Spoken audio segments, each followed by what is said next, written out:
Welcome back, everybody. I'm in the mood for French toast. Actually, haven't made French toast in a long time. Let me know down below what kind of French toast you like, or maybe you're a waffle person, or a pancake or a crepe person. But French toast, my goodness, I'm craving it. Today I want to show you how to make a vanilla almond French toast.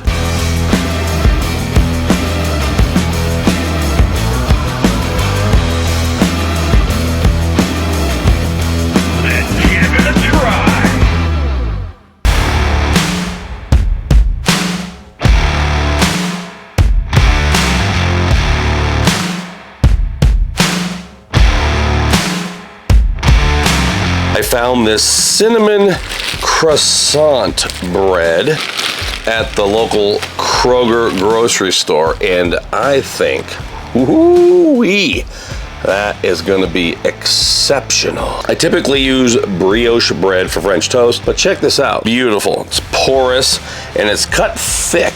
One of my prerequisites for French toast is you want to have a fairly thick slice. Kind of drives me nuts when you go to some grocery stores, they have brioche bread that's pre-sliced and it's razor thin. No, you got to have it thick. Typically, I like to do 1 egg per thick slice of French toast. Sometimes I'll have extra batter, but it's okay to have extra batter. You just don't want to end up with too little batter. Also like to use a square or a rectangular dish. Just makes it easier to put out your French toast slices. Today I'm using vanilla coffee creamer. I don't measure it, but I like to go in with at least a 1/4 cup or so. Pure almond extract. Some people like to go in with vanilla. I just love that almond flavor. A little goes a long way. Mix up my batter. I have cinnamon in the bread. Sometimes I like to add cinnamon, but I don't think we're gonna need it today. And my inspiration for the video today, a shout out to Sally from Peppermac Maple in Canada. Turns out I used a bottle of Peppermac maple syrup in a Blackstone video here about 4 years ago, and I didn't know the brand.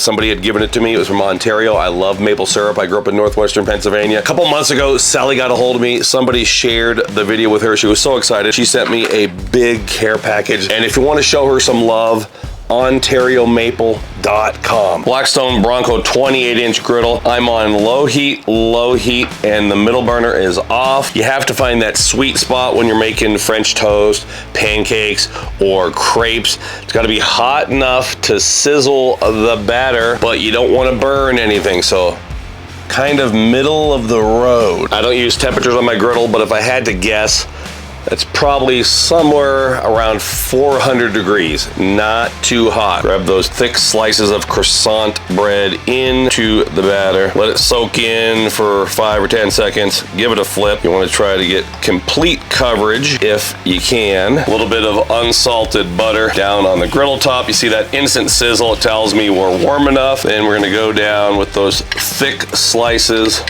of croissant bread. I will try to let it drip off a little bit.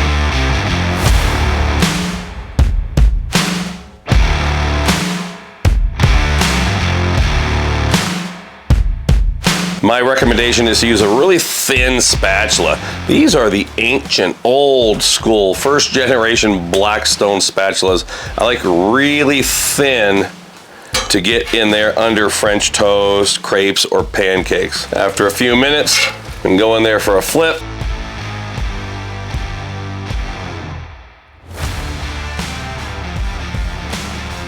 I check the bottom side to make sure it's golden brown, give it a flip. Typically that second side cooks really quick, so be ready. If you're concerned that your edges might not be done, feel free to push them up against the side of the griddle.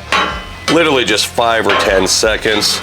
Then you know for sure that you're not gonna have any runny or raw eggs on your edges. Just takes a few seconds. 4 slices of toast. I always cook an extra one just in case. We'll throw that aside and we'll grab our other ones down onto my plate.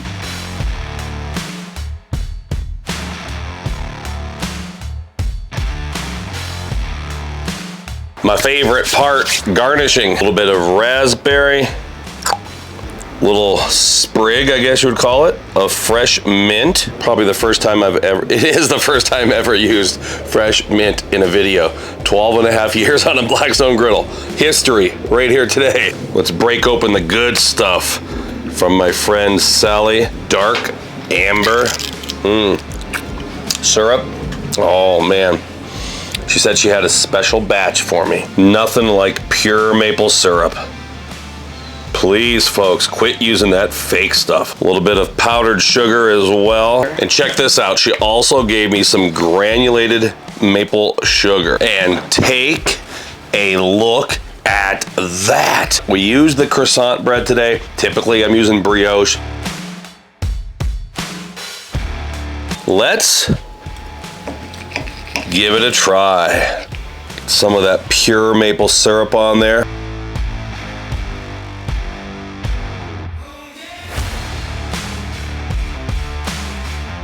Color's absolutely perfect. First comment is that croissant bread.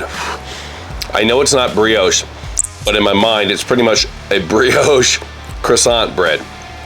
Probably is a lot of egg in there. It's just perfect. The texture, that croissant bread really soaked up the syrup and it soaked up the batter.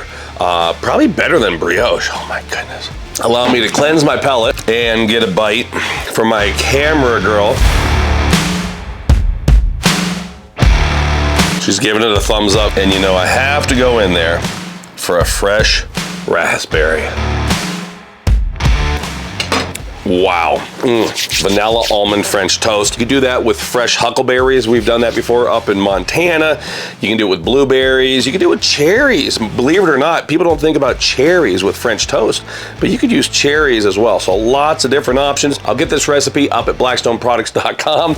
Make sure you're watching all my friends on the Blackstone Network, and let me know where you're watching from. I'm a geographically minded kind of guy, so I love to hear where people are watching from. If you're in Maine, if you're in Alaska, if you're in another country, let me know.